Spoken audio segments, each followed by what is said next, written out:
ডিমের চপ তো অনেক খেয়েছেন, কখনো কি ডিমের চিকেন চপ খেয়েছেন? আজকে একদমই নতুন এবং অসাধারণ স্বাদের একটা রেসিপি শেয়ার করব, আশা করি আপনাদের অনেক ভালো লাগবে। এই চপটা তৈরি করার জন্য কতগুলো সিদ্ধ আলু নিয়ে নিলাম। এই আলুগুলোকে গ্রেটারে ছোট অংশটা দিয়ে গ্রেট করে নিয়েছি। এখন এর মধ্যে মশলাগুলো দিয়ে দিব। পেঁয়াজের বেরেস্তা প্রথমে দিয়ে দিচ্ছি, এই বেরেস্তাটা তেল ছাড়া করানো। ডিসক্রিপশন বক্সে এর লিঙ্কটা দিয়ে দিব, চাইলে দেখে নিতে পারেন।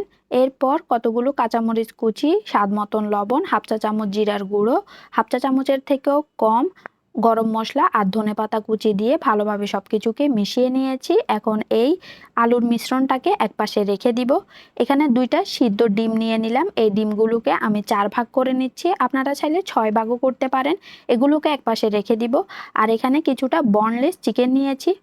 এর মধ্যে কিছুটা মশলা অ্যাড করে দিচ্ছি। হাফ চা চামচ জিরার গুঁড়ো, হাফ চা চামচ মরিচের গুঁড়ো, 1/4 টিস্পুন গরম মশলা, হাফ চা চামচ করে আদা রসুন বাটা, আর হাফ চা চামচ সয়া সস আর কিছুটা পরিমাণ টমেটো সস দিয়ে সব কিছুকে ভালোভাবে মিশিয়ে নিয়েছি।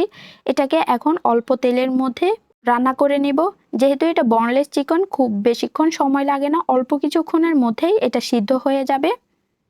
এই যে এটা সিদ্ধ হয়ে গেল, এটাকে একপাশে রেখে দিচ্ছি। এখন হাতের মধ্যে কিছুটা পরিমাণ তেল মেখে এই আলুর মিশ্রণটা নিয়ে নিব এবং হাত দিয়ে চেপে এর মাঝ বরাবর কিছুটা ফাঁকা করে নিব। এর মাঝ বরাবর প্রথমেই দিয়ে দিব আমি চিকেনের টুকরোগুলো, আর পর দিয়ে দিব ডিমটা। এখন এটাকে ভালোভাবে মুড়িয়ে নিব। একটা কথা মাথায় রাখবেন, এটাকে মোড়ানোর সময় যাতে কোনো ফাটল না থাকে। যদি ফাটল থাকে তাহলে কিন্তু তেলে দেওয়ার পর এটা ছুটে যাবে।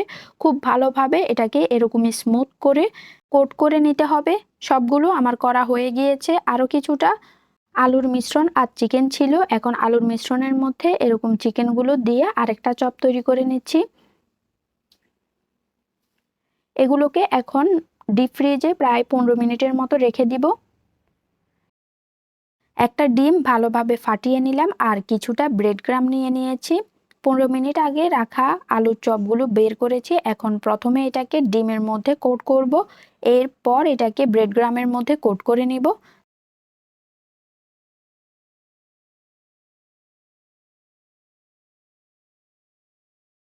একইভাবে সবগুলোকে কোট করে নিয়েছি। এখন এগুলোকে ফুটন্ত গরম তেলে ভেজে নিব।